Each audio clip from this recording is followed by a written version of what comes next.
تو یہ تو بڑی ایک اہم چیز ہے. اور بچہ جب زیادہ جیسے یہ جو مٹی کھانے لگ جاتے ہیں, لوگوں کو پتہ چل جاتا ہے, اپنے آپ خود سے میڈیکل سٹور جا کر جو ہے وہ یہ ڈی وارم کی ٹیبلیٹس یا بچے کے لیے کوئی وہ جو لیکوڈ سیرپ ٹائپ کا کچھ ہوتا ہے وہ لے کے آنا اور بچے کو پلا دینا, کیونکہ میں نے سنا ہے کہ اس کے لیور پہ جو ہے اثرات ہوتے ہیں اگر آپ نے کوئی غلط چیز پلا دی بچے آف کو. کورس تو وہی سیلف میڈیکیشن والی بات آ گئی ڈاکٹر آف صاحب. کورس نام اسی لیے ہم نہیں بتاتے ہیں کہ چیزیں بہت زیادہ جو ہے فارمیسیز والے بہت زیادہ خراب کرتے ہیں, کیونکہ فارمیسیز والوں کی جو اسٹڈیز ہیں وہ تو ہوتی ہے صرف میٹرک, جی بن ہو جاتا پی ایچ ڈی ڈاکٹر. یہ بہت امپورٹنٹ ہے. اور ساتھ میں ایک الفاظ بھی زیادہ تر بولتا ہے کہ ڈاکٹر کے پاس جانے کی ضرورت نہیں, دوائی دیں ٹھیک ہو جائے گا. تو یہ بہت امپورٹنٹ ہے کہ اب شعور آ جانا چاہیے. دس از 2022, بالکل اس میں شعور آ جانا چاہیے کہ کون سی دوائی یوز کرنی ہے, کون سی دوائی یوز نہیں کرنی ہے. اسٹل میرے پاس جو پیشنٹس اب آ رہے ہیں 2-3 سال سے, جب سے میں نے پروگرام شروع کیے ہیں اور بہت سارے لوگوں نے دیکھا ہے, تو اینٹی بایوٹک کے خلاف بات کرتے ہیں لوگ. گڈ. لوگ جا کے ڈائریکٹلی پرچیز نہیں کرتے. اب خلاف بات کرنا شروع ہے کہ نہیں ہمیں اینٹی بایوٹک نہیں دینی ہے. کیوں دینی ہے؟ ڈاکٹر سے سوال کرتے ہیں کیوں دے رہے ہیں, کیا ایسی آپ نے ڈائگنوسس بنائی کہ آپ نے دے دی. لیکن اسٹل ابھی بھی ہمارے ڈاکٹرز حضرات یا کویکس حضرات یا ایسے جو ڈاکٹرز بیٹھے ہوئے ہیں جن کی تعلیم اتنی گرو اپ نہیں ہے, وہ ابھی بھی 2 اینٹی بایوٹکس ایک ساتھ ایک ہی پرچے پہ لکھ دیتے ہیں. 3 دن ایک اینٹی بایوٹک دی, سیم جو اینٹی بایوٹک دوسری اینٹی بایوٹک 3 دن بعد وہی اینٹی بایوٹک دے دی دوبارہ ڈبل ڈوز میں. مطلب یہ بھی نہیں دیکھتے کہ کیوں دے رہے ہیں, کس لیے دے رہے ہیں. آپ نے انویسٹیگیشن نہیں کرائی. کئی دفعہ میرے پاس ایک پیشنٹ آیا 15 دن کا فیور, 1 مہینے کا فیور. میں نے کہا ٹیسٹ کرا, نہیں ٹیسٹ تو ہم نے کسی ڈاکٹر نے بھی پرسکرائب نہیں کیا. آپ تو پہلے ہیں جو ٹیسٹ پرسکرائب کر رہے ہیں. ٹیسٹ میں دیکھو تو پتہ نہیں کیا کیا آ رہا ہوتا ہے, کیا کیا چیزیں خراب ہوئی بھی ہوتی ہیں. پھر جا کے وہ آہستہ آہستہ جا کے چیزیں ٹھیک ہوتی ہیں. تو اسٹل یہی بہت سارے مسئلے ہیں. مطلب ڈاکٹر صاحب ہم چیزیں خراب تو کر لیتے ہیں, لیکن جب وہ خراب ہو جاتی ہیں اس کو صحیح کرنے کی ہمیں جلدی بہت ہوتی ہے. Of course. تو بس یہ امپورٹنٹ ہے کہ آپ کو یہ سمجھنا ہے کہ اینٹی بایوٹکس تو سے کہتے ہیں نا, سے نو ٹو اینٹی بایوٹکس, یہ بہت امپورٹنٹ ہے. Big no. یہ تو آپ کرپشن میں لے لیں کہ یہ نہیں اینٹی بایوٹکس نہیں لینی آپ کی باڈی میں, کیونکہ جو پچھلے سالوں میں ہم نے X D R typhoid, X D R infections, X D R U T Is, urine میں جو انفیکشن, ایکس ڈی آر مطلب ملٹی ڈرگ ریلیٹڈ جو انفیکشنز آئے ہیں, اس میں سب سے خاص بات یہ تھی کہ کوئی ڈرگ کام ہی نہیں کر رہی تھی. تو اتنا بچے نے, جو بچے چھوٹے بچے سے لے کے بڑے بچوں تک اتنی اینٹی بایوٹکس لے چکے ہوتے ہیں, وہ کام ہی نہیں کر رہی ہوتی. جب وہ کام نہیں کرتی ہے تو ہم جب ٹیسٹ کرا رہے ہوتے ہیں تو وہ امیون سپریسنٹ ہو جاتی ہے.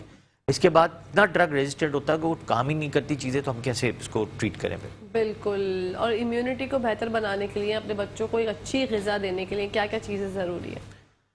جیسے پہلے تو گو فار گرین. ہمیشہ یاد رکھیں کہ جتنا اچھا ویجیٹیبلز بچہ کھائے گا, آرگینک کھائے گا, نو ڈاؤٹ اس سے اچھی کوئی چیز نہیں. ٹھیک ہے. دوسرا, اگر آپ کو پروٹینز الرجی نہیں ہے تو سب سے زیادہ چھوٹے بچے سے سٹارٹ کریں. دہی پلائیں, شہد پلائیں, تازہ شہد نکالیں, شہد پلائیں. یہ چھوٹی چھوٹی چیزیں ہیں جو آپ کی امیونٹی کو گرو اپ کرتی ہیں. ٹھیک ہے. پھر ساتھ میں پانی کا استعمال سب سے زیادہ کرنا چاہیے. ایکسرسائز کی روٹین بنا کے دینی چاہیے, ایکسرسائز روز کرنی ہے, تھوڑی سی کریں, 5 منٹ 10 منٹ, بٹ عادت ڈالیں, اپنی باڈی کو ہلانے کی عادت ڈالیں. اچھی نیند لیں, بہت امپورٹنٹ ہے. سوچیں, اچھا پازیٹیو سوچیں, لافٹر تھراپی کریں. یہ بہت ساری چیزیں, چھوٹی چھوٹی چیزیں. دیکھیں چھوٹی چھوٹی چیزیں, چھوٹی چھوٹی چیزوں سے آپ پورا دن جو ہے ہیلدی رہتے ہیں. اس سے آپ کے مینٹل لیول بہت اسمارٹ رہتا ہے, آپ خوش رہتے ہیں, آپ کا کام اور اچھا رہتا ہے. بچے پڑھائی میں اچھے ہو سکتے ہیں. اب بچے سست پڑے میں نہ ایکسرسائز کر رہے ہیں, نہ غذا کی دھیان رکھ رہے ہیں, نہ پراپر طریقے سے سو رہے ہیں, تو آپ سوچیں پورا دن وہ کیا کرے گا. بالکل. ہمارے ہاں کھانے پینے کی, سونے کی روٹین ہی مینج نہیں ہو پا رہی ہے. آف کورس یہی چیزیں جو میں نے آپ کو بتائی ہیں ایگزیکٹ کہ آپ نے یہ چیزیں کی, آپ کا خود بخود جو ہے. اور ایک اور چیز مزید کہ ہمیشہ 15 منٹ دھوپ میں رہنا بہت ضروری. سن لائٹ سے آپ کے بہت سارے ریز مل رہے ہیں. آپ نے دیکھا رینبوز کے شیڈ جو ہوتے ہیں وہ آپ کو ہر وقت نظر نہیں آتے, بٹ ریز تو ساتھ ہے نا, وہ آپ کی باڈی کے اندر لگتے ہیں, تو ہر چیز آپ کو مل رہی ہوتی ہے. اسپیشلی اس میں وائٹامن ڈی کنٹرول ہوتا ہے, وائٹامن ڈی ٹرانسفر ہوتا ہے. اس سے فائدہ یہ ہوتا ہے کہ آپ کی بہت سارا جو ہے سمجھ لیں سولر انرجی ہو, آپ کا انجن سٹارٹ ہی اسی سے ہوتا ہے. جی. تو کس ٹائم کی دھوپ لینی چاہیے؟ سب سے امپورٹنٹ ہے, اس کی ٹائمنگ ہے 11 بجے سے لے کے 1 بجے کے بیچ میں, صرف 15 منٹ. ہفتے میں 3 دن لے لیں وہ بھی بہت ہے, صرف کمر پہ لے لیں وہ بھی بہت ہے. واو. بس اس سے آپ کو وائٹامن ڈی جتنا اچھا کنورٹ ہوگا, 50,000 انٹرنیشنل یونٹ کنورٹ ہو جاتے ہیں. جب 290 نینو میٹر سے 360 نینو میٹرز تک کنورٹ ہوتا ہے, سن لائٹ اتنا ریس پہ ہوتا ہے, تو آپ کے کنورژن آف کولیسٹرول زیادہ ہوتا ہے. کولیسٹرول کا مطلب وائٹامن ڈی کنورٹ ہوتا ہے, اور پورا چینل جو ہے اسکن کے تھرو آپ کے لیور میں جاتا ہے, لیور سے آپ کی کڈنی میں جاتا ہے, پھر انٹسٹائن میں جا کے پوری باڈی میں پھیلتا ہے, اور پوری آپ کا سسٹم سمجھ لیں ایک چابی ہے وہ وائٹامن ڈی, وہ آپ کی پوری باڈی کو چلاتا ہے. Very good. تو یہ 6-7 چیزیں ہیں جو بہت امپورٹنٹ ہے, وہ آپ کرتے رہیں, خود بخود آپ کی باڈی جو ہے وہ ہیلدی اینڈ وائز رہے گی, آپ خود مینٹلی اسمارٹ رہیں گے, ہنستے رہیں گے, مسکراتے رہیں گے, اور لانگ لائف جئیں گے. لانگ لائف جی. یہ چھوٹی چھوٹی باتیں بھی جو ہم بات کر رہے ہیں, لیکن یہ آپ کی ہیلتھ پہ بڑے بڑے اثرات مرتب کرتی ہیں. جب آپ خوش رہتے ہیں, آپ کی مینٹل ہیلتھ, ڈاکٹر صاحب ہیلتھ کے لیے آپ کی مینٹل ہیلتھ کتنی زیادہ ضروری ہے؟ بہت ضروری ہے. اس پہ سب سے امپورٹنٹ چیز پازیٹیو بولنا, پازیٹیو سوچنا, غصہ کم سے کم کرنا. غصہ آئے تو 10 منٹ سوچنا کہ یار غصہ کروں یا نہیں کروں. وہ 10 منٹ آپ کو اندازہ ہو جائے گا کہ میرا غصہ نیچے چلا جائے گا. غصہ کرتے ہوئے سٹاپ ہو جائیں. بالکل.